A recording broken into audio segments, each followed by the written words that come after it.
ఉద్యోగ సంఘం రాష్ట్రంలో ఉండి రెగ్యులర్గా ముఖ్యమంత్రిని కలిసే మీ వాళ్ళకు లేకపోవడం ఏంటి? అది గత నాయకుల వైఫల్యం. మేము బరాబర్ ట్రై చేస్తాం, ముఖ్యమంత్రి గారిని అడుగుతాం.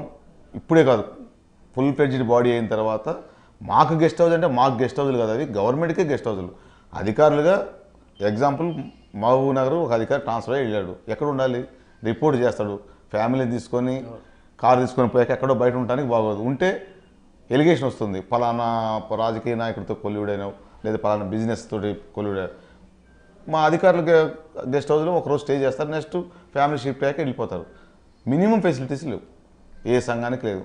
సంఘం అంటే అక్కడ ఉండి గెస్ట్ హౌస్లో మేము ఏదో దీన్ని క్లబ్ లాగా వాడుకోవడానికి కాదు. వన్ డే లేడీ అధికారి వస్తారు, లేదు అబౌట్ టు రిటైర్డ్ అధికారి వస్తారు, పేషెంట్ వస్తారు. ఈవెన్ ఇక్కడ కూడా లేదు, సంఘ భవనంలో కూడా మాకు లేదు. అవన్నీ ఏర్పాట్ల కోసం ప్రయత్నం చేస్తాం. ముఖ్యమంత్రి గారి దృష్టి కూడా అన్ని తీసుకెళ్తాం. కాకపోతే ఇప్పుడు చాలా బిజీగా ముఖ్యమంత్రి గారు కూడా మేము అడిగేయట్లేదు.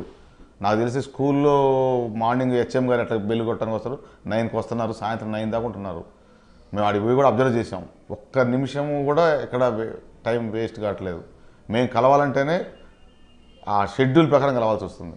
బరాబర్ కలుస్తాం, అన్ని సంఘాలను కలుపుకొని మళ్ళీ ఆదర్శంగా పునర్నిర్మాణం చేసి అన్ని సంఘాలను చేసి ఇట్లా ఉంటుంది ప్రభుత్వం అడగొచ్చు, ఆ స్వేచ్ఛ ఉంది మనకి, ఇది ఆటోక్రసీ కాదు, కింగ్డమ్ కాదు, ఇది అనేది క్రియేట్ చేస్తుందని.